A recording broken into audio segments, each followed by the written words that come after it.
শব্দ কোরআনের এই দুইটা শব্দ বিশ্বাস করে আমল শুরু করেন, আল্লাহর কসম বেহেশত ওয়াজিব হয়ে যাবে আপনার জন্য। শুধু কি তাই, গোটা বিশ্বের নেতৃত্ব কর্তৃত্ব আপনার পদতলে এসে নৃত্য করবে। শুধু এই দুইটা শব্দকে মেনে নেন, রাসূল করিম সাল্লাল্লাহু আলাইহি ওয়াসাল্লামের অনুসরণ করতে হবে। আর সেজন্য অবশ্যই শর্ত হচ্ছে জীবনের চেয়ে বেশি রাসূলুল্লাহকে ভালোবাসতে হবে। রাসূলুল্লাহকে ভালোবাসলে ওনার অনুসরণ হবে, ওনার অনুসরণ হলে আল্লাহকে ভালোবাসতে পারবেন, আল্লাহকে ভালোবাসলে আল্লাহ ভালোবাসার প্রতিদান দিবেন। কথা বুঝতেছেন আমার ভাইয়েরা? ঈমানের মধুর স্বাদ কি জিনিস, পৃথিবীর মানুষকে তার সবক দিয়েছেন সাহাবায়ে কেরাম। হযরত বেলাল হাবশী রাদিয়াল্লাহু তাআলা আনহু খুব কম দামি একটা মানুষ ছিলেন। সিরাতের কিতাব সাক্ষী, ১৫০০ বছর আগে উমাইয়া ইবনু খালাফ হযরত বেলালকে খরিদ করেছিলেন মাত্র ৬ দিরহাম দিয়ে, যার কোনো মূল্য ছিল না আরবের বাজারে। সে লোকটি আল্লাহর হাবিবের দিনকে গ্রহণ করলেন, ঈমান আনলেন। সেই অপরাধে উমাইয়া প্রতিদিন তাকে আঘাত করলেন, মারলেন। সিরাতের কিতাব সাক্ষী, বাবলা গাছের কাঁটা দিয়ে বানানো টুপি তার মাথার মধ্যে গেঁথে দেওয়া হলো, রক্তে তার চেহারাটা রঞ্জিত হয়ে গেল। উমাইয়া ডেকে বলল, রে বেলাল, কোন নির্যাতন নিপীড়ন তোমার উপর হবে না, শুধু মুহাম্মদ সাল্লাল্লাহু আলাইহি ওয়াসাল্লামের দিনকে তুমি ছেড়ে দাও। বেলাল বললেন, জীবন যতক্ষণ আছে আমার জীবন কলেমার উপরই থাকবে। খেজুর গাছের পাকানো রশি দিয়ে তার গলায় পেঁচানো হলো, পাহাড় থেকে টেনে ফেলে দেওয়া হলো, টেনে হিচড়ে আনা হলো মরুভূমিতে। পাহাড়ের কাঁটায় তার গোশতগুলো ছিন্ন হয়ে গেল।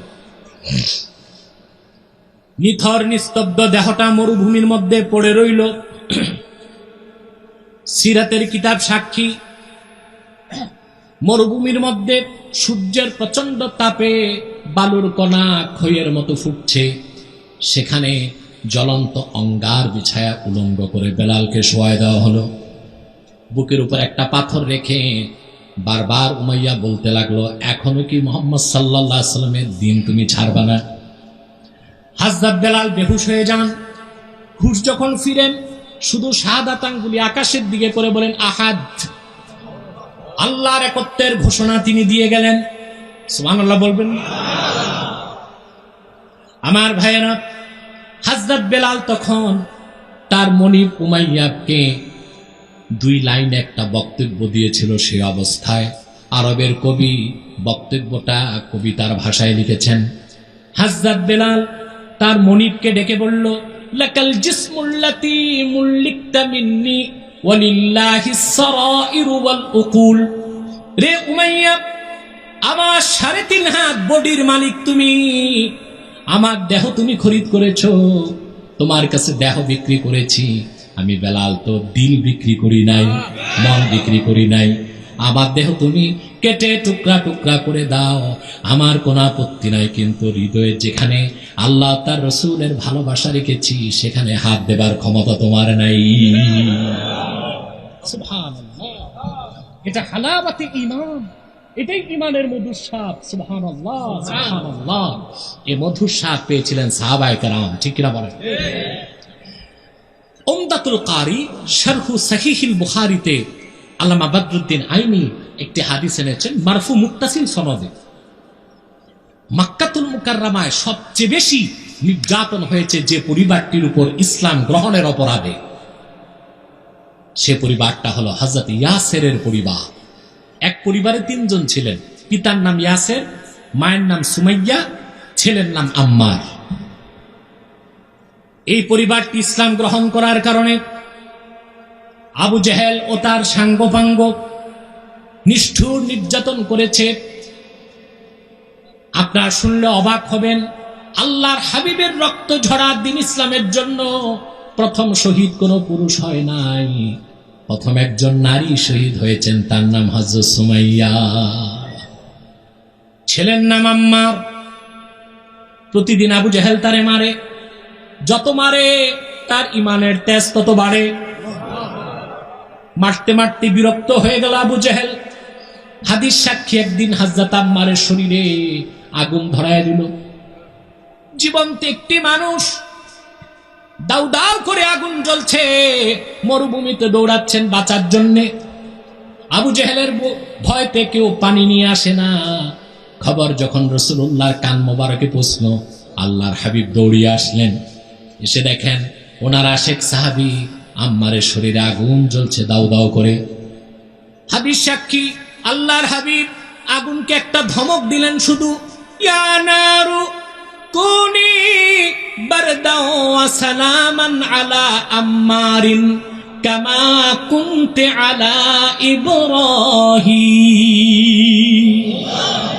রে আগুন, আমার আম্মারের উপর তুমি শান্তিদায়ক ঠান্ডা হয়ে যাও, যেভাবে আরেকবার আমার দাদা ইব্রাহিমের জন্য হয়ে গেছিলা। রাসূলুল্লাহর এক ধমকে হযরত আম্মারের শরীরের আগুন পানি হয়ে গেল। বলেন সুবহানাল্লাহ। সাহাবায়ে কেরামকে নির্যাতন করা হয়েছে, নিপীড়ন করা হয়েছে, কষ্ট দেওয়া হয়েছে, তাদের শরীরে আগুন দেওয়া হয়েছে, কেটে টুকরো টুকরো করা হয়েছে, কিন্তু রাসূলুল্লাহর ভালোবাসা, আল্লাহর ভালোবাসা তাদের অন্তর থেকে সরানো সম্ভব হয় না। সুবহানাল্লাহ বলবেন না? আমরা ওই রকম ইমানের মধুর স্বাদ যদি পেতে চাই, ওই ইমান লাগবে কিনা? ওই ইমান আছে আমাদের? নাই। ওই ইমান করতে হলে আল্লাহর হাবিবের মহব্বতের কোনো বিকল্প নাই, যেটা সহিহ বুখারী কিতাবুল ঈমান হাদিস নাম্বার 25। সালাসুন মান কুন্না ফীহি ওয়াজাদা হালাওয়াতাল ঈমান মান কানা আল্লাহু ওয়া রাসূলুহু আহাব্বু ইলাইহি মিম্মা সাবাহুমা। এই হাদিস প্রমাণ দিচ্ছে ঈমানের মধুর স্বাদ পেতে হলে জীবন থেকেও বেশি আল্লাহর হাবিব মুহাম্মদ সাল্লাল্লাহু আলাইহি ওয়াসাল্লামের ভালোবাসা অন্তরে রাখতে হবে। এতটুকু বুঝছেন? এখন প্রশ্ন হলো, যখন আপনি আল্লাহর হাবিব মুহাম্মদ সাল্লাল্লাহু আলাইহি ওয়াসাল্লামকে জীবন থেকেও বেশি ভালোবাসবেন, তখন আল্লাহর হাবিব মুহাম্মদ সাল্লাল্লাহু আলাইহি ওয়াসাল্লামের অনুসরণ করতে পারবেন। প্রশ্ন হলো, কেমন করে রাসূলুল্লাহর অনুসরণ করব? প্রশ্ন আসে না? এক কথায় বলে দিচ্ছি মুসলমান, আল্লাহর হাবিবের অনুসরণটাই ইসলাম, ঈমান, ইহসান, দ্বীন, শরীয়ত, তরিকত, হাকিকত, মারিফত। রাসূলুল্লাহর ইত্তেবা, অনুসরণের বাইরে কোনো ইসলাম নাই, ঈমান নাই, শরীয়ত নাই, তরিকত নাই, হাকিকত নাই, মারিফত নাই। আছে একটাই মাইরের পথ। আছে কি? এছাড়া আর কোনো পথ নাই। আমাদের দেশে কিছু ভণ্ড পীর ফকির বলে, মারিফতের দোহাই দেয়, বলে এগুলো তো মৌলবীরা বুঝবে না, এটা ভেদ আছে। কি আছে? নাউজুবিল্লাহ। ইসলামে কোনো ভেদ নাই, ইসলামে কোনো ছেদ নাই, যা আছে পরিপূর্ণ সুস্পষ্ট। আল্লাহ হাবিব বলেছেন, আমি তোমাদের জন্য এমন একটা দিন রেখে গেলাম, লাইলুহা ওয়া নাহারুহা সাওয়া, যে দিন ইসলামের দিন রাত সমান। ইসলামে কোনো বক্রতা নাই, কোনো অস্পষ্টতা নাই, কোনো ভেদ নাই, কোনো ছেদ নাই, যা আছে মধ্যাহ্নের দিবাকর সূর্যের চেয়েও সমুজ্জ্বল। ঠিক কিনা? অতএব রাসূলুল্লাহর ইত্তেবার বাইরে কোনো শরীয়ত, তরিকত, হাকিকত, মারিফত, কোনো ঈমান নাই, ইসলাম নাই, দ্বীন নাই। আমার একটি কষ্ট হয়, আমার দেশের বুদ্ধিজীবীরা যখন আমাদেরকে বলে ইসলামকে ভাগ করছে, ওরা কি করছে? রেডিক্যাল ইসলাম, মডারেট ইসলাম, থিওলজিক্যাল ইসলাম। ওরা ইসলামে জিহাদের কথা বললে বলে এটা রক্তাক্ত ইসলাম। আর যখন আমরা পাশ্চাত্যের গোলামি তাবেদারি করব, তখন বলে এটা মডারেট ইসলাম। আর যখন শুধু আমরা মসজিদ আর খানকায় থাকবো, বাইরে সব বাদ, তখন বলে এটা সুফিবাদী ইসলাম। ভাগ করছে কয়টা? ভাগ করছে। কি ক্ষমতাটা কি দেখছেন? রেডিক্যাল ইসলাম, থিওলজিক্যাল ইসলাম, মডারেট ইসলাম। ইসলাম ভাগ করার অধিকার কারো নাই। আল্লাহ রাসূল আল্লাহর পক্ষ থেকে যে পূর্ণাঙ্গ জীবন বিধান দিয়েছেন, সেটাই তো ইসলাম। এর বাইরে কোন সুফিবাদী ইসলাম, কোন রেডিক্যাল ইসলাম, কোন মডারেট ইসলাম বলার সুযোগ নাই। ঠিক কিনা? আমার ভাইয়েরা, প্রশ্ন হলো, আল্লাহর হাবিবের অনুসরণ কেমন করে করব? প্রশ্ন আসে না? এর আগের প্রশ্ন, আল্লাহর হাবিবের অনুসরণই কেন করব? প্রশ্ন আসে।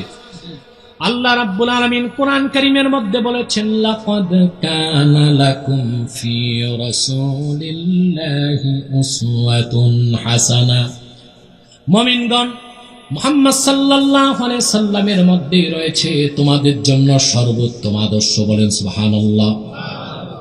এই আদর্শের একটা বিশেষ অংশ হচ্ছে সুন্নাহ। আপনি যখন রাসূল করিম সাল্লাল্লাহু আলাইহি ওয়াসাল্লামের আদর্শের অনুসরণ করবেন, সুন্নাহর অনুসরণ করবেন, তখন আপনাকে কোরআনকে গ্রহণ করতে হবে, হাদিসকে গ্রহণ করতে হবে, আর সেভাবেই আপনাকে আল্লাহ রসুলের অনুসরণ করতে হবে।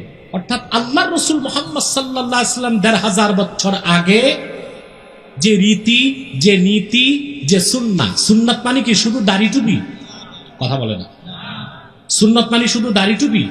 সুন্নাত মানে নীতি, রীতি। আল্লাহ রসুল মুহাম্মদ সাল্লাল্লাহু আলাইহি ওয়াসাল্লাম ১৫০০ বছর আগে যে নীতি রীতি রেখে গিয়েছেন, সেটাই সুন্নাতে নববী। জীবনের সকল ক্ষেত্রে সেই সুন্নতের অনুসরণ করলেই আপনি রাসূলুল্লাহর অনুসরণ করলেন বলে গণ্য হবে। আমরা কি জীবনের সকল ক্ষেত্রে তা করি? কথা বলে না। করি। আল্লাহর হাবিবের সুন্নত বাদ দিয়ে তো উম্মতি হওয়া যায় না। আমার দেশে এমন পোড়া কপাল দেখি, সুন্নত তো মানেই না, বরং সুন্নতের বিরুদ্ধে যুদ্ধ ঘোষণা করে। এক বোকা, মূর্খ, অজ্ঞ, এটা মাথা দেখলে বোঝা যায় সাফা চাট, স্টেডিয়ামের মতো সাফ। এটা আপার স্টোরে বাইরেও কিছু নাই, ভিতরেও কিছু নাই।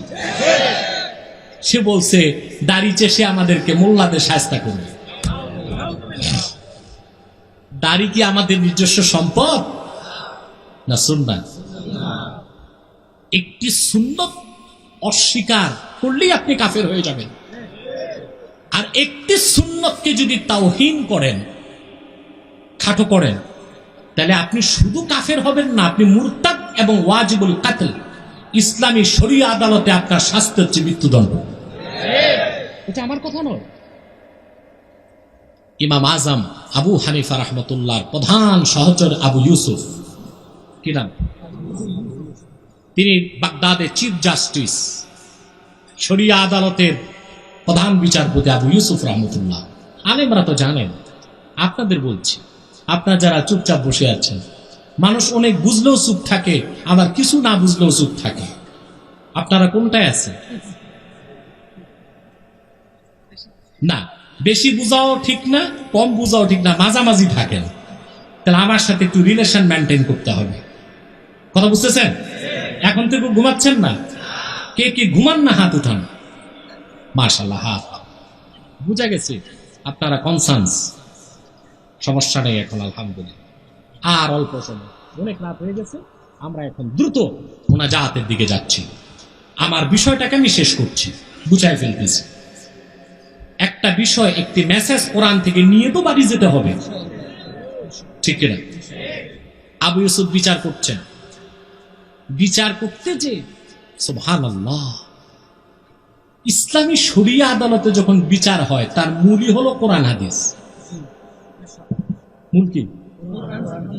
আর প্রচলিত আইনের মূল হচ্ছে, আমি একটা আলোচনা আছে আমার, আপনারা সোশ্যাল মিডিয়াতে দেখবেন, আমি বলেছি ব্রিটিশ আইনের উৎপত্তি জঙ্গলে। কোথায়? হাসলেন কেন? আমি এভিডেন্স ছাড়া কথাটা বললাম না। ব্রিটিশ আইনের ইতিহাসে এসেছে যে ব্রিটিশ আইনটা কিভাবে হয়েছে। ইউরোপে, গ্রেট ব্রিটেনে বিভিন্ন উপজাতি, জঙ্গলি জাতিরা সর্দারি করতে যে যে বিচার আচারে রায় দিত, ওই রায়গুলো পরবর্তীতে ব্রিটিশ আইনে পরিণত হয়েছে। তাহলে আইনের উৎস কি? জঙ্গল। আর আইন করলো কারা? জঙ্গলিরা। কারা? ইসলামী আইনের উৎস কি? জায়গার নাম কি? লহে মাহফুজ। সুবহানাল্লাহ বলবেন। আইন দিলেন কে? সুবহানাল্লাহ বলবেন না? আমরা এত ভালোটা বাদ দিয়া ওই জঙ্গলিদের জঙ্গলি আইনের অনুসরণ করছি। এই জন্য তো আমরা আইন পাই না। বিচারক নিজেই দুঃখ করে বলেছেন, বিচারের বাণী নিভৃতে কাঁদে। আমি বলি না, এখন বিচারের বাণী আদালতের বারান্দাতেই কাঁদে। আগে পালায় কাঁদতো, এখন সবার সামনে কান্দাকাটি করে। ঠিক কিনা বলে? এটা একমাত্র কারণে কোরআন না থাকার কারণ। মহান ইমামগণ শরিয়া আদালতে যে রায় দিতেন কোরআন থেকে, হাদিস থেকে, বুঝলেন? আবু ইউসুফ রাহমাতুল্লাহ বিচার করতে যে একটি হাদিস বললেন, ইন্না রাসূলুল্লাহি সাল্লাল্লাহু আলাইহি ওয়াসাল্লাম কানা ইউহিব্বুদ দুব্বা ফাআনা উহিব্বুদ দুব্বা ফাকালা রাজুলুন লা উহিব্বুদ দুব্বা ফাআমারাল ইমামু বিকাতলিহি ফাতাবার রাজুলু ফাওরা।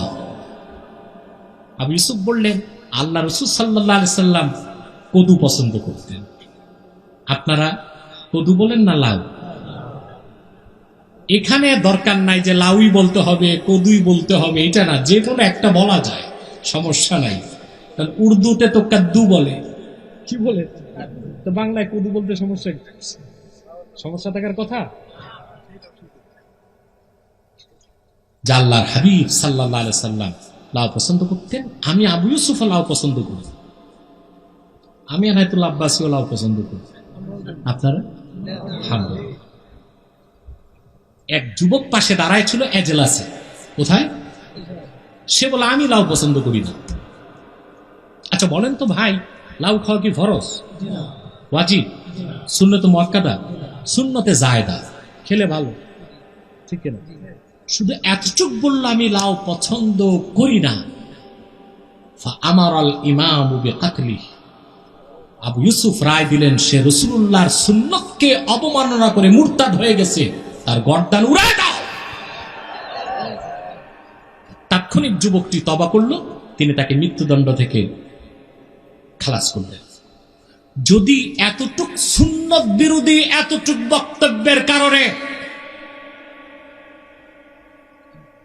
ইসলামী শরিয়া আদালতে মৃত্যুদণ্ড কার্যকর হয়, রাসূল করিম সাল্লাল্লাহু আলাইহি সাল্লামের প্রিয় সুন্নতগুলোর একটি দাড়ি রাখা, সেই দাড়ি নিয়ে যারা কটাক্ষ করে তারা বেঈমান এবং মুরতাদ। আজ হোক কাল হোক, বাংলার মাটিতে ইনশাআল্লাহ তাদের বিচার হবেই হবে। সুন্নতকে বিশ্বাস করতে হবে, সুন্নতের অনুসরণ করতে হবে। সুন্নত মানে শুধু দাড়ি রাখা, টুপি পরা, জুব্বা পরা না। সুন্নত মানে নীতি রীতি। জীবনের সকল ক্ষেত্রে আপনার ইবাদত, মুআমালাত, মুআশারাত, আপনার নামাজ, রোজা, হজ, যাকাত, দাড়ি, টুপি, পোশাক আশাক, চলন বলন, উঠা বসা, কথাবার্তা, আপনার রাজনীতি, অর্থনীতি, সমাজনীতি, যুদ্ধনীতি, পৌরনীতি, স্বরাষ্ট্রনীতি, পররাষ্ট্রনীতি, শিক্ষানীতি, সংস্কৃতি, সব কিছু হতে হবে সুন্নত মোতাবেক। জীবনের সকল ক্ষেত্রে আল্লাহর হাবিব যে নীতি দিয়েছেন, রীতি দিয়েছেন, তা বিশ্বাস করলে সুন্নতকে আপনি উম্মত, আর তা যখন আমল করবেন তখনই আপনি সুন্নি হবেন। দুঃখ লাগে আমার, বাংলাদেশে সুন্নতের মূল অর্থই বুঝলাম না, শুধু সুন্নি আর ওয়াহাবির ঝগড়াই চলছে। সুন্নত তো চিনলাম না, তাহলে জীবনের সকল ক্ষেত্রে রাসূল করিম সাল্লাল্লাহু আলাইহি ওয়াসাল্লামের অনুসরণ করতে হবে, ঠিক কিনা বলেন? এবার আসেন, ফাতাওয়া আমি দিচ্ছি না। আমরা তো ফতুয়া দিলে বলে জঙ্গিবাদ ছড়ায়, আমরা ফতুয়া দিলে বলে উগ্রবাদ ছড়ায়। ফতুয়া আল্লাহ দিবেন, দিয়েছেন, আমরা ফতুয়া আল্লাহর থেকে নিব। আল্লাহর হাবিবের সিদ্ধান্ত, আল্লাহর হাবিবের নীতি, আল্লাহর হাবিবের রীতি, আল্লাহর হাবিবের হুকুম ইত্তেবা যদি কেউ গ্রহণ না করে, বলেন কোরআন কারীমে, ফালা ওয়া রাব্বিকা লা ইউমিনুনা হাত্তা ইউহাক্কিমুকা ফীমা শাজারা বাইনাহুম থুম্মা লা ইয়াজিদু ফী আনফুসিহিম হারাজাম মিম্মা কাদাইতা ওয়া ইউসাল্লিমু তাসলিমা। আল্লাহ পাক বলেন, মুহাম্মদ সাল্লাল্লাহু আলাইহি ওয়াসাল্লাম আপনার রবের কসম, কসম কি করছেন? আল্লাহ কসম করে বলছেন, মুহাম্মদ সাল্লাল্লাহু আলাইহি সাল্লাম আপনার রবের কসম, যতক্ষণ পর্যন্ত আপনার সাহাবীগণ উম্মত তাদের ক্ষেত্রে, তাদের সৃষ্ট বিরোধের ক্ষেত্রে কিংবা জীবনের অন্য যে কোনো ক্ষেত্রে আপনি রাসূল যে রায় দিয়েছেন, সিদ্ধান্ত দিয়েছেন, যে নীতি দিয়েছেন তা গ্রহণ না করবে, আমি আল্লাহ কসম করে বলি তারা মুসলমান হবে না, মুমিন হবে না। এই মানদণ্ডে বা যাচাই করুন আপনি কতটুক মুমিন, কতটুক মুসলিম। পারবেন তো ইনশাআল্লাহ? আমরা মুমিন হতে চাই, মুসলিম হতে চাই।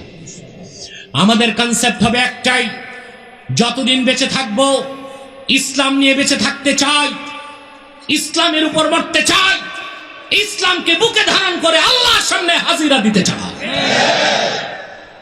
মনে রাখবেন, ব্যক্তির চেয়ে দল বড়, দল থেকে দেশ বড়, দেশ থেকে আমার জান বড়, জান থেকে আমার ঈমান বড়, কোরআন বড়। মনে থাকবে? অতএব জীবনের সকল ক্ষেত্রে রাসূল করিম সাল্লাল্লাহু আলাইহি ওয়াসাল্লাম ১৫০০ বছর আগে যে রীতি, যে নীতি, যে সুন্নাত উপহার দিয়েছেন তা ধারণ করেছে কোরআন এবং হাদিস।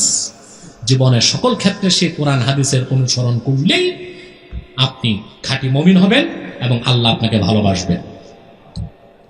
পারবেন তো ইনশাআল্লাহ? ওয়াল্লাযীনা আমানু আশাদ্দু হুব্বাল লিল্লাহ। আল্লাহ তাআলা এই কথার উপর যেন আমাদেরকে আমল করার তৌফিক দান করেন। সাদাকাল্লাহুল আযীম ওয়া সাদাকা রাসূলুহুন নবিয়ুল কারীম ওয়া নাহনু আলা যালিকা মিনাশ শাহিদিন ওয়াশ শাকিরিন আলহামদুলিল্লাহি রাব্বিল আলামিন। যারা দাঁড়িয়ে আছেন বসে যান এবার। সম্মানিত সুধী, মুনাজাতের আগে আমি গুরুত্বপূর্ণ কিছু কথা বাংলাদেশের সব জায়গায় মানুষকে বলে দিই। আবারও বলছি, যারা দাঁড়িয়ে আছেন বসে যান, চেষ্টা করুন বসার, জায়গা না হলে দাঁড়িয়ে থাকুন। আমি যে কথাটি বাংলাদেশের মানুষকে সব সময় সজাগ এবং সতর্ক করে দেই, আপনাদেরকেও তা করে দিচ্ছি। আমরা এখানে বিভিন্ন দলের লোক আছে, ঠিক কিনা? আমাদের দলাদলি, রাজনৈতিক দ্বন্দ্ব সংঘাত থাকবে রাজপথে, থাকবে রাজনৈতিক মঞ্চে, কিন্তু আমরা কয়েকটি বিষয়ে সকল দলের মুসলমান এক হয়ে যাব। তার প্রথমটি হল ঈমান, ইসলাম, ইসলাম, মুসলমান আর বাংলাদেশ, স্বাধীন বাংলাদেশ। এই তিনটি জিনিস রক্ষায় সকল দলের মুসলমানকে ঐক্যবদ্ধ হতে হবে। এই ক্ষেত্রে আমাদের কোনো আপোষ নাই, কারো সাথে আপোষ। যত বড় অপশক্তি আমার দেশের দিকে আঘাত করুক, ইনশাল্লাহ তা প্রতিহত করার ক্ষমতা বাংলাদেশের 14 কোটি মুসলমান রাখে, ঠিক কিনা? দেশ টিকাতে হবে, সেই দিক খেয়াল রাখতে হবে। কোন অপশক্তি যেন দেশের মধ্যে দাঙ্গা সৃষ্টি করে আগ্রাসনের সুযোগ করে না দেয়, সেদিকে আমাদের সজাগ দৃষ্টি রাখতে হবে। আর সেক্ষেত্রে নেতৃত্বে ওলামায়ে কেরামকে আগায় আসতে হবে, ঠিক কিনা বল? আল্লাহর কোরআনের সাথে যারাই বেয়াদবি করুক, সে যেই হোক তার শাস্তি চাই। কোরআন সুন্নাহ বিরোধী কাজ যেই করুক তার শাস্তি চাই। স্বাধীনতা সার্বভৌমত্বের বিরুদ্ধে দেশকে অরাজক পরিস্থিতি সৃষ্টির পিছনে কারা ইন্ধন দিচ্ছে, জ্ঞানীরা তা বুঝে, ঠিক কিনা? সেটাও প্রতিহত করতে আমাদের ঐক্যবদ্ধ থাকতে হবে। আমরা এই ক্ষেত্রে সকল দলের মুসলমান এক হয়ে যাব। রাজি আছেন? বাংলাদেশে অনেক কুফরি শক্তি কাজ করে যাচ্ছে, বুঝলেন? বিভিন্ন ধর্মের লোক আছে, তারা তাদের ধর্মকর্ম করছে, আমাদের তো সমস্যা নেই, ঠিক কিনা? কিন্তু দুটো কুফরি শক্তি মারাত্মকভাবে ইসলাম, মুসলমান এবং বাংলাদেশের স্বাধীনতার বিরুদ্ধে কাজ করে যাচ্ছে। তাদের ব্যাপারে আমাদের সতর্ক থাকতে হবে। একটি হলো কাদিয়ানি সম্প্রদায়।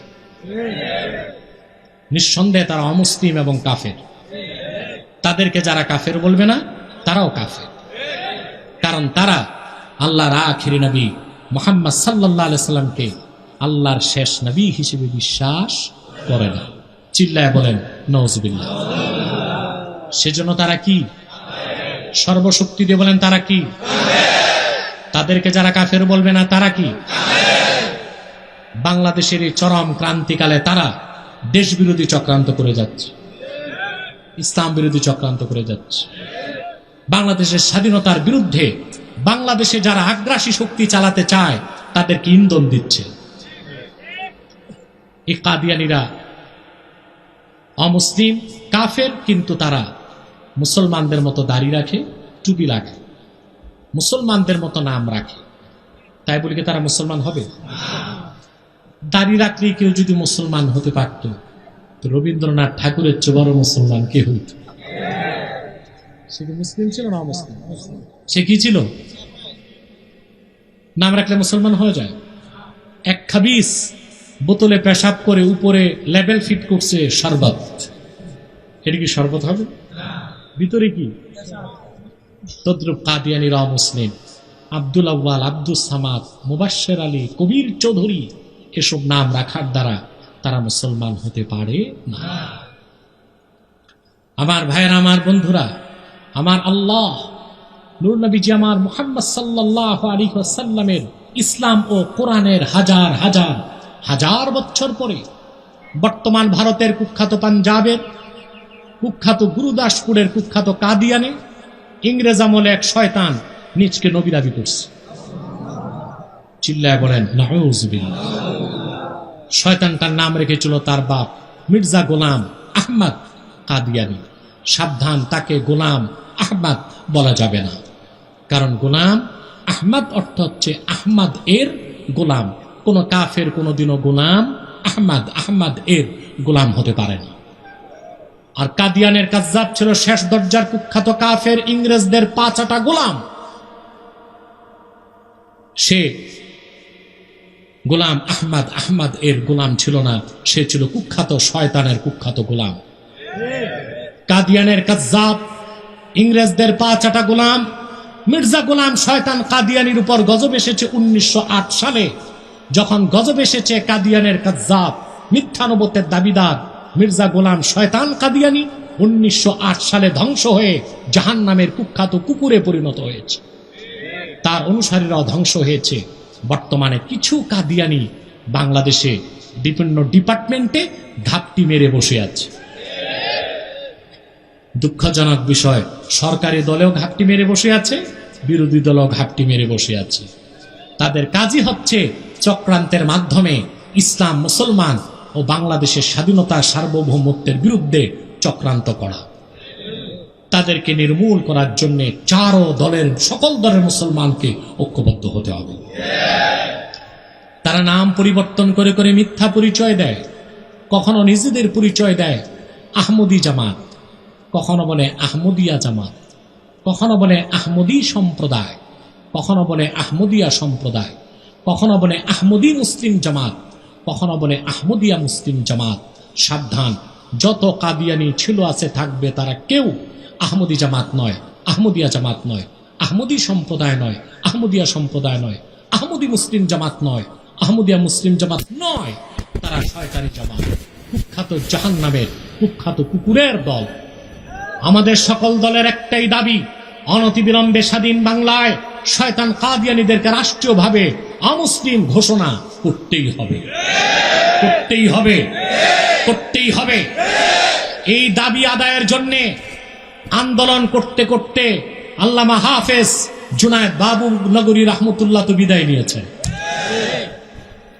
অনেকে প্রশ্ন করেছে, আপনি কষ্ট করে এত দূর জানাজায় গেলেন কেন হাটহাজারীতে? আমি বলেছি, একমাত্র ভালোবাসার টানে গিয়েছি। এই লোকটাকে আমি ভালোবাসতাম, খুব বেশি শ্রদ্ধা করতাম। একটি কারণ, ওলামায়ে কেরামের মধ্যে আমাদের তাহরিকে খাতমে নবুয়ত বাংলাদেশের পরে কুখ্যাত কাফের কাদিয়ানীদের বিরুদ্ধে সবচেয়ে বেশি উচ্চ কণ্ঠে কথা বলতেন আল্লামা হাফেজ জুনায়েদ বাবু নগরী। আর এই কারণেই তার বেহেশতে যাওয়া যথেষ্ট হয়ে যাবে, আর কোনো আমল না হলেও চলবে। কথা বুঝতে পেরেছেন? সেজন্য আমি আপনাদেরকে একটি কথাই বলবো, এই দেশে হেফাজতে ইসলাম যে পরিমাণ রক্ত দিয়েছে, আর কোন সংগঠন এত রক্ত দেয় নাই। হেফাজতের 13টা দাবি।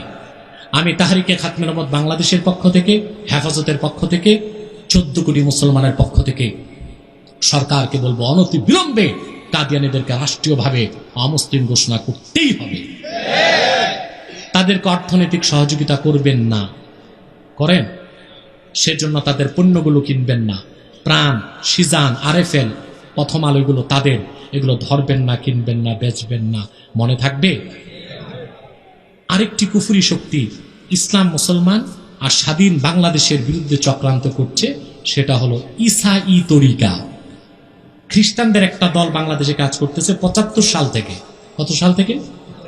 এদের পুরো নাম ঈসাই তরিকা ভুক্ত মুসলমান। ঈসাই তরিকা ভুক্ত আসলে কি? খ্রিস্টান।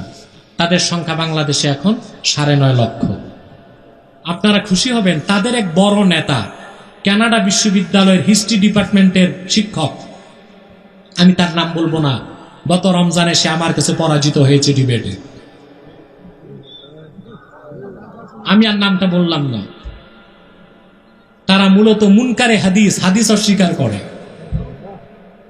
বুঝলেন? তাদের সংখ্যা বাংলাদেশে এখন ৯.৫ লক্ষ। তারা মানুষকে বিভ্রান্ত করছে, ভাবে যে আমরাও মুসলমান, তবে ঈসার উম্মত মুসলমান। আচ্ছা বলেন তো ভাই, ঈসার উম্মত মুসলমান না খ্রিস্টান? অবাধে তারা কাজ করে যাচ্ছে। আপনার ময়মনসিংহ, জামালপুর, কুষ্টিয়া, মেহেরপুর, দিনাজপুর, রংপুর, টেকনাফ, কক্সবাজার, তাদের সংখ্যা তারা বাড়াচ্ছে এবং তাদের মাস্টার প্ল্যান হচ্ছে পার্বত্য চট্টগ্রামকে আলাদা করে একটি স্বাধীন খ্রিস্টান রাষ্ট্র বানাবে। অতএব এই খ্রিস্টানদের যে দলটি কাজ করছে ইসলাম, মুসলমান ও দেশের বিরুদ্ধে, তাদেরকে বাংলাদেশে নিষিদ্ধ করতে হবে। আর তাদের বিষ দাঁতকে ভেঙে দেবার জন্য ওলামায়ে কেরামকে সোচ্চার হতে হবে। আল্লাহ কবুল করুন, আল্লাহ মঞ্জুর করুন, বলুন আল্লাহুম্মা আমিন। আমি সবার জন্য দোয়া চাই, বিশেষ করে আজকের মাহফিলটি হবে কি হবে না অনিশ্চিত ছিল। আপনাদের এলাকার সন্তান, সম্মানিত মুক্তিযোদ্ধা মন্ত্রী জনাব আ.ক.ম মুজাম্মেল সাহেব, ওনার সাথে আমার সাক্ষাৎ হয়নি, তবে ওনার ছেলে আমার সাথে এক জায়গায় সাক্ষাৎ করেছিল। মাশাআল্লাহ, দাড়ি, জুব্বা, টুপি।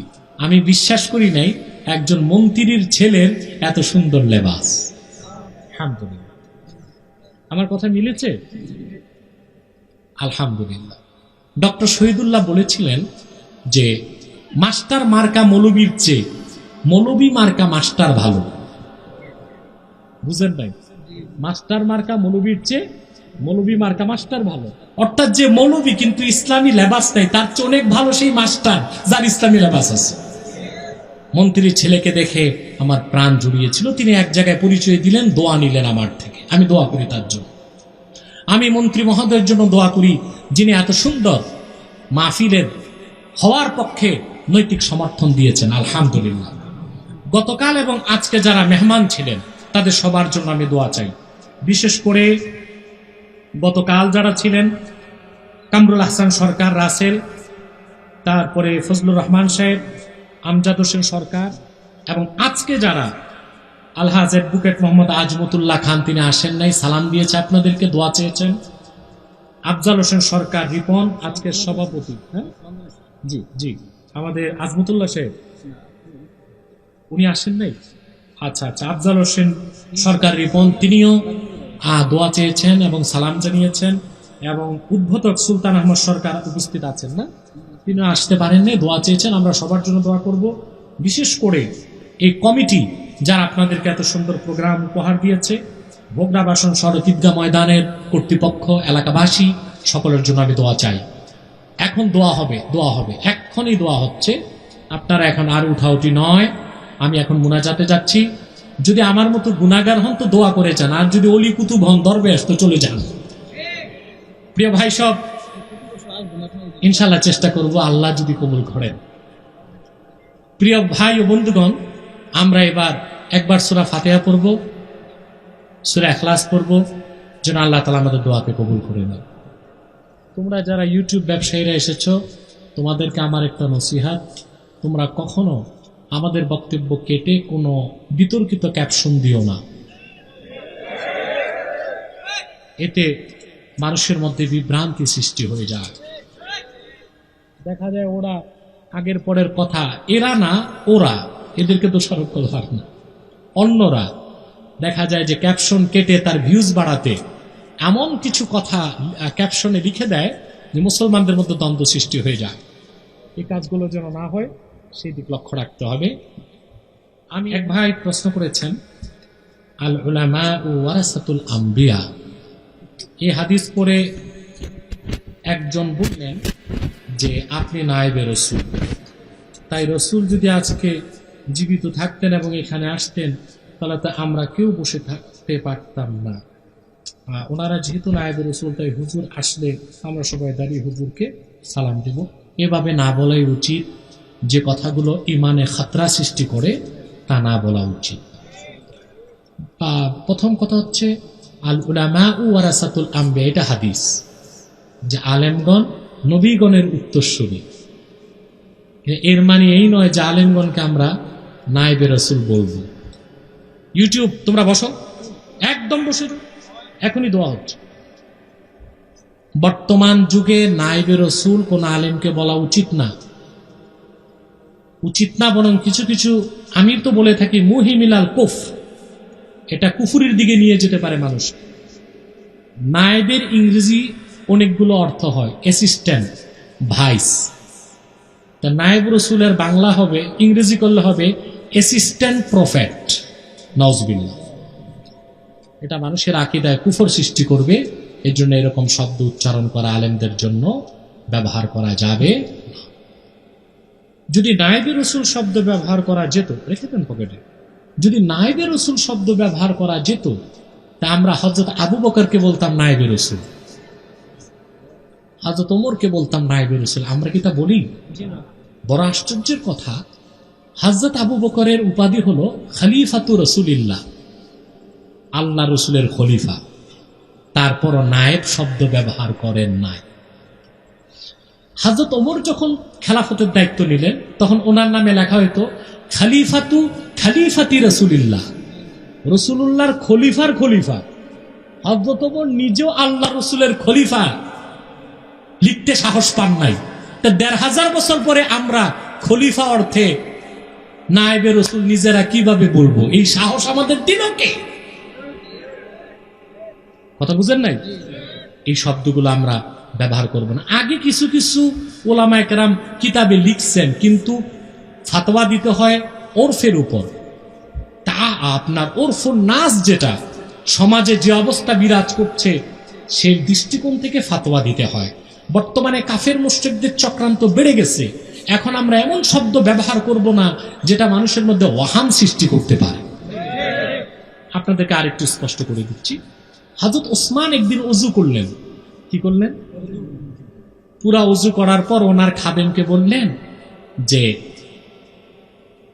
আমি যে ওযুটা করলাম, তোমাদেরকে এখন ওযুটা করলাম, এটা নাহওয়া উযুই রাসূলিল্লাহ, নাহওয়া উযুই রাসূলিল্লাহ সাল্লাল্লাহু আলাইহি ওয়াসাল্লাম, রাসূলুল্লাহর ওযুর ধরন যেই রকম ওই রকম। মিশকাতে শরা মেরকাতে আসছে, তিনি বলতে পারতেন মিসলা উযুই রাসূলিল্লাহ, কিন্তু রাসূলুল্লাহর ওযুর যে মেসাল নাই, সেই জন্য হযরত ওসমান মিসলা উযুই রাসূলিল্লাহ না বলে নাহওয়া উযুই রাসূলিল্লাহ বলছেন। অর্থাৎ রাসূলুল্লাহর ওযুর তো তুলনা নাই, ওই রকম তো পারবো না, ওই ধরনের ওযু আমি করে তোমারে দেখালাম। যদি রাসূল করিম সাল্লাল্লাহু আলাইহি সাল্লামের ওযু মুবারকের মেসাল হযরত ওসমান দিতে বেয়াদবি মনে করে, ১৫০০ বছর পরে আমরা এই নাখাস্তারা কিভাবে বলে ফেলি নায়েবে রসুল, নায়েবে নবী? মনে থাকবে? ঘোষক বলেছিলেন লা তারফাউ আসওয়াতাকুম ফাওকা সাউতি রাসূলিল্লাহ, ফাওকা সাউতিন নবী। না, এটাও রাসূলুল্লাহর জন্য খাস ছিল, ঠিক কিনা? এই জন্য কেউ যদি হজ করতে যে মদিনাতুল মুনাওয়ারায় জান্নাতুল ফেরদাউস, আল্লাহ রসুলের রওজা মুবারক জান্নাতুল ফেরদাউসের কাছে পৌঁছে তখন সেখানে জোরে যদি কথা বলে, তাহলে এই আয়াত অনুযায়ী সে বেয়াদব হবে। এমনি আমাদের মতো যারা সল্টু বল্টু আছি, আমাদের সামনে জোরে কথা বললেই কি, কানের কাছে এসে চিল্লাইলেই কি, ওই আয়াত দিয়ে দলিলটাও চলে না। আমরা সবাই যেন কথা বলি সংযত হয়ে, এবং তাতে যেন আমাদের ঈমান নষ্ট না হয়, অন্যের ঈমানও নষ্ট না।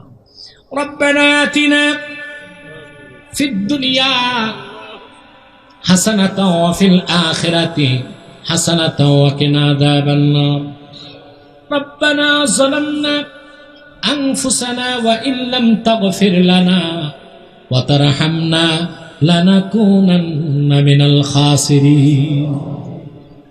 আল্লাহ তাআলা ভোগরাবাসন সড়ক ঈদগাহ ময়দানে গভীর রাতে 2 দিন ব্যাপী মাহফিলের সমাপনী দিবস গত রাতে তোমার হাজার হাজার নেককার বান্দা পর্দার আড়ালের মা বোন নিয়ে হাত তুলেছি। এতগুলো মানুষের মধ্যে যার দুটো হাত তোমার ভালো লাগে আল্লাহ, তার দুটো হাতের বিনিময়ে আমাদের জীবনের সব গুনাহ রাশি তুমি মাফ করে দাও।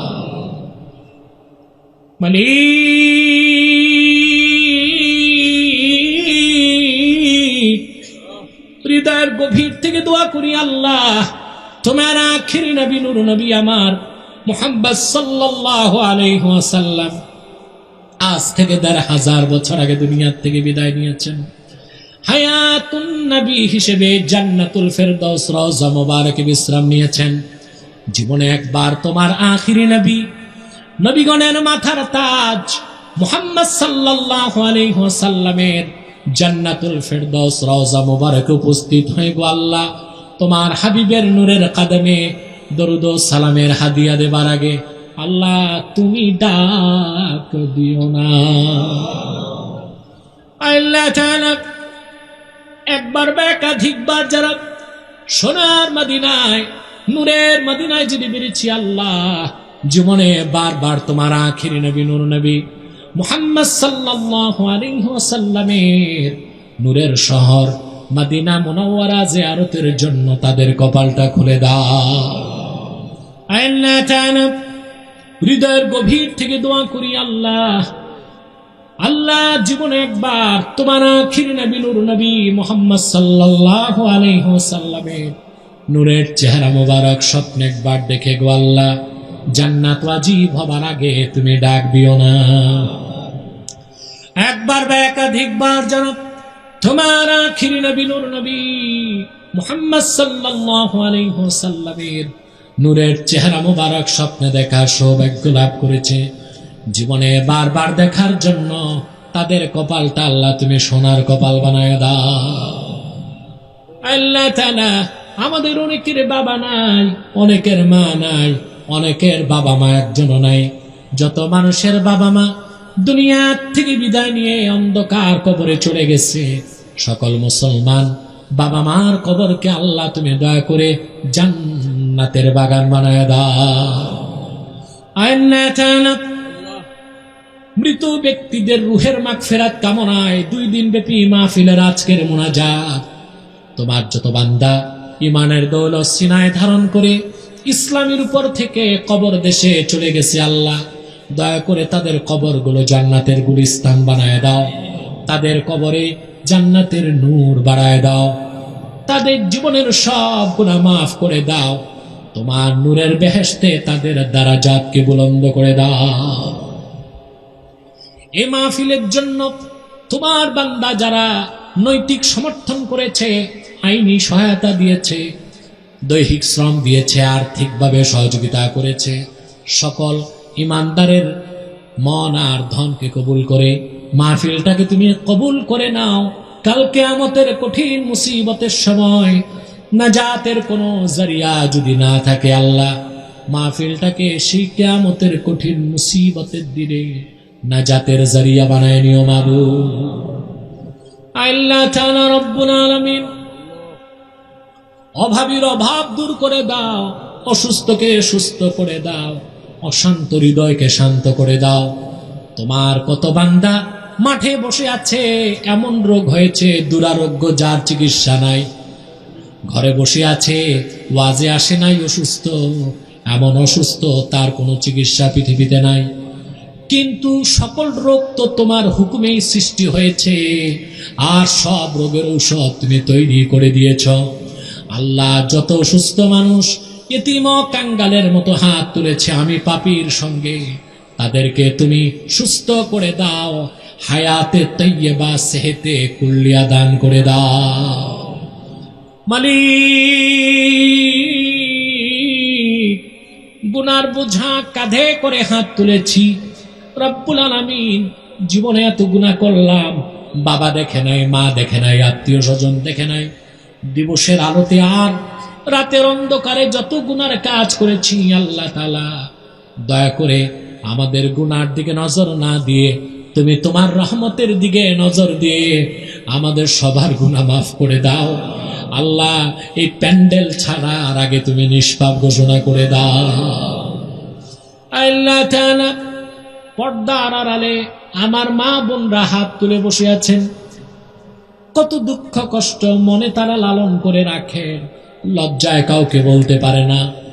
এমনও তো মা বোন আছেন বিধবা, স্বামীহারা, সন্তানের আশ্রয়ে লালিত পালিত, সন্তান আদব করে না, সম্মান করে না, খুরপোশ দেয় না, শ্রদ্ধা করে না, সারা রাত জেগে মা চোখের পানিতে বুকটা ভাসায় দেয়, কিন্তু একটি বারের জন্য আদরের সন্তানকে বদদোয়া করে না। এরকম যত মা হাত তুলেছেন, আল্লাহ দয়া করে তাদের সন্তানগুলোকে তাদের পায়ের ভৃত্য বানায় দাও। আবার যত বোন হাত তুলেছে, আল্লাহ, এমন তো বোন আছে স্বামীর সংসারে সুখ পায় না, কেঁদে কেঁদে তিল তিল করে জীবনটা ক্ষয় করে দেয়। আল্লাহ পাক বোন হাত তুলেছে, তাদের স্বামী স্ত্রীর মধ্যে দাম্পত্য জীবনে তুমি সুখের বন্যা বইয়ে দাও। মনের সব দুঃখ কষ্ট দূর করে আল্লাহ তাদের এক একজনকে এক একটি সোনার সংসার তুমি উপহার দিয়ে দাও। আমার বোন যাদের বিয়ে হয় না, যৌতুকের অভিশাপের কারণে বিয়ে হয় না, বয়স বেড়ে 20 থেকে বুড়ি হয়ে গেল, এই রকম প্রত্যেকটি বোনকে আল্লাহ তুমি এক একজন চরিত্রবান, ইমানদার, যোগ্য পাত্রের দ্বারস্থ করে দাও। আল্লাহ তাআলা, বাংলাদেশের মুসলমানের জন্য তোমার আকাশের রহমতের দরজাগুলো খুলে দাও, উলামায়ে কেরামের সম্মান বাড়ায় দাও, তুলাবায়ে এজামের বুকে তুমি সাহস বাড়িয়ে দাও। আল্লাহ, সম্মান তোমার আকাশের নিচে সবচেয়ে দামি নাগরিক যারা, এই বাংলার আলেম সমাজ, মাদ্রাসার নিরীহ ছাত্রগুলো, রব্বুল আলামিন তাদের এই দৈন্য দশা দেখতে চাই না, বুক ফুলিয়ে হাঁটার সাহস দিয়ে দাও, কলিজায় সাহস ঢেলে দাও, সিনায় রুহানি শক্তি বাড়ায় দাও। আল্লাহ, তাদের নেতৃত্বের জন্য সুলতান নাসিরার ব্যবস্থা করে আল্লাহ, তাদের মদদের জন্য তোমার ফেরেশতা মুতাআয়্যান করে দাও, তোমার দিনের উপর অটল অবিচল থাকার তৌফিক দাও। প্রত্যেককে আল্লাহ সাহসের ক্ষেত্রে আর নৈতিকতার ক্ষেত্রে লোহার বুটের মতো শক্ত বানায় দাও। পৃথিবীর কোন জালেমের বিষাক্ত দাঁত যেন তাদের চর্বণ করতে না পারে।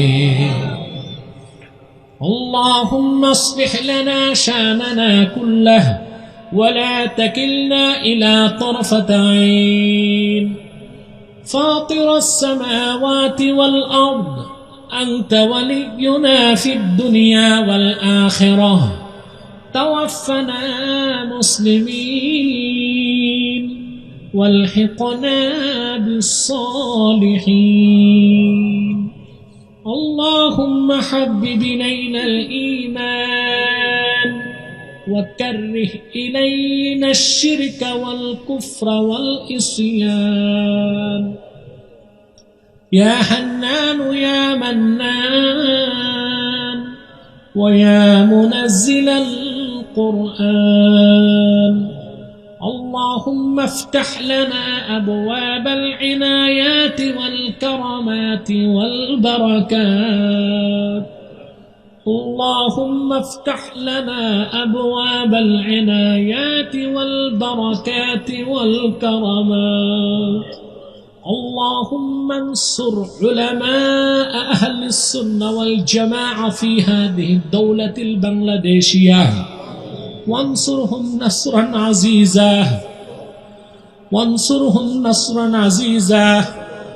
وارزقهم رزقا حلالا طيبا مباركا متقربا واجعل لهم من لدنك سلطانا نصيرا يا حنان يا منان ويا منزل القرآن اللهم إنك أنت التواب وأنا الأواب بالذنوب اغفر لنا ذنوبنا من الكبائر والصغائر اللهم باعد بيننا وبين خطايانا كما باعدت بين المشرق والمغرب اللهم اغسل حوضتنا بماء البرد والثلج يا حي يا قيوم برحمتك نستغيث